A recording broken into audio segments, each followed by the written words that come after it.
Welcome back. Well, it's a big day today in our fight against the pandemic and the story of COVID-19 in South Africa.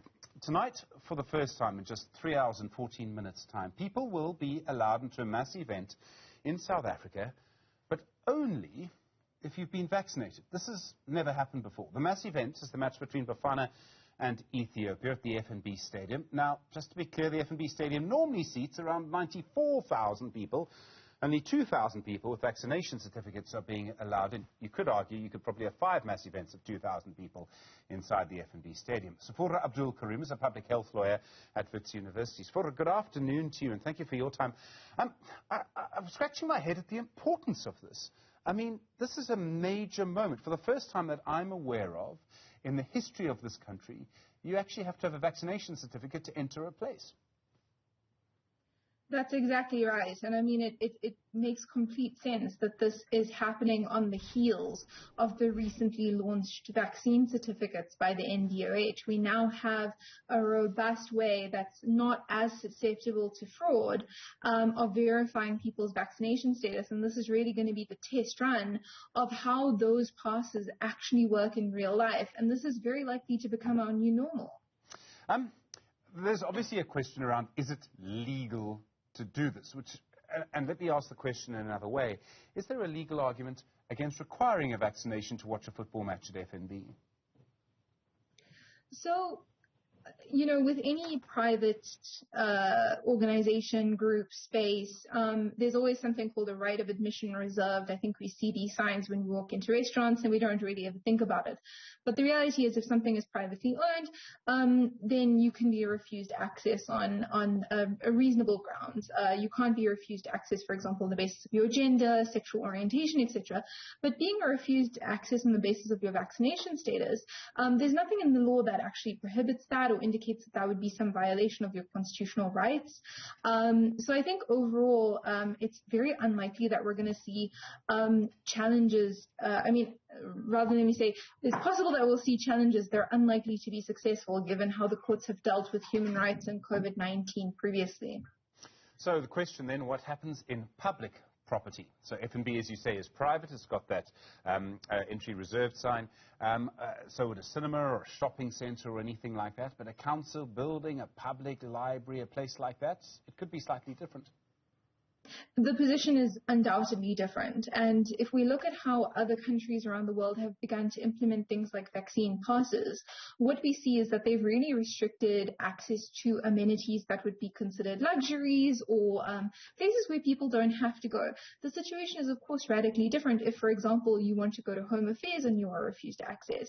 The point of these kinds of schemes is not to prohibit people from accessing basic services, but rather to incentivize them to get vaccines. So to say to them, you have a choice. You can be vaccinated and have access to all of these things that you'd like to do that are high-risk activities, or you can choose to be unvaccinated and then you may have to watch it on the television.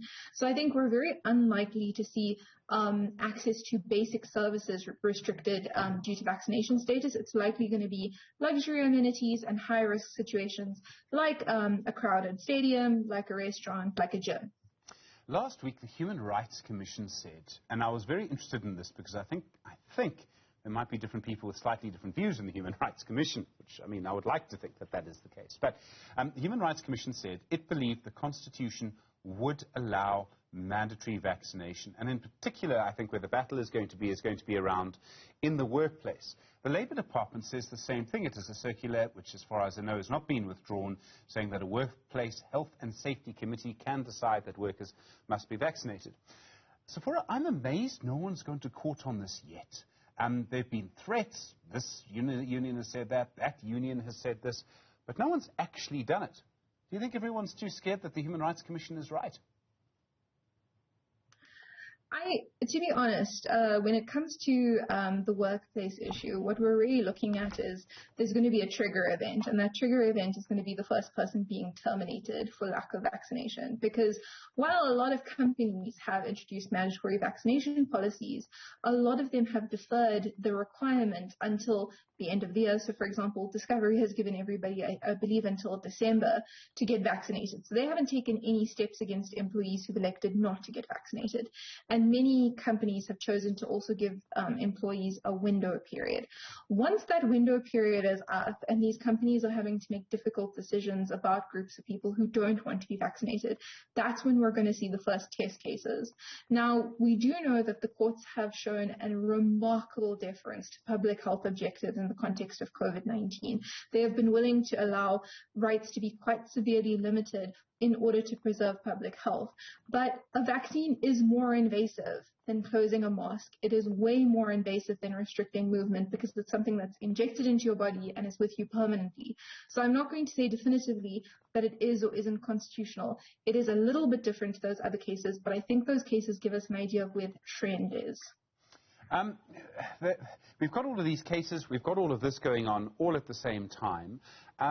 We also have a situation where we haven't yet seen other incentives to get people vaccinated. So ahead of a mandatory vaccination, could there be a requirement from a judge that you have to incentivize as hard as you can? I mean, some places are offering people money, some places, I'm sure there's a place somewhere who's offering you a beer.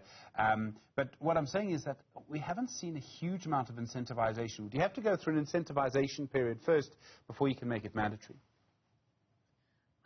So there is something in the Bill of Rights under Section 36 which requires that the government pursue what's called the less restrictive alternative. So in considering whether or not a limitation on rights is justified, the court will consider whether there were less restrictive alternatives that the government could have pursued. Now, the government has been pursuing education campaigns. They've had the Vuma vaccination weekend that we just had. So, they're putting in place all the steps to sort of say, we've tried everything else.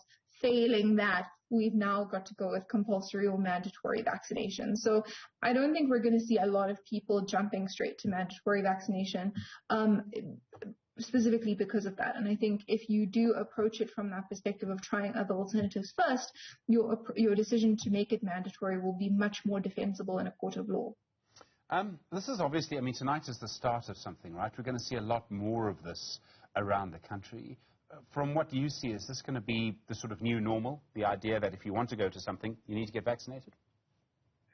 So I have to say that this is the new normal in many countries at the moment. If you can think about the Key to NYC pass that's been implemented in New York, Israel has implemented a COVID-19 pass. There are tons and tons of countries that have been implementing versions of this.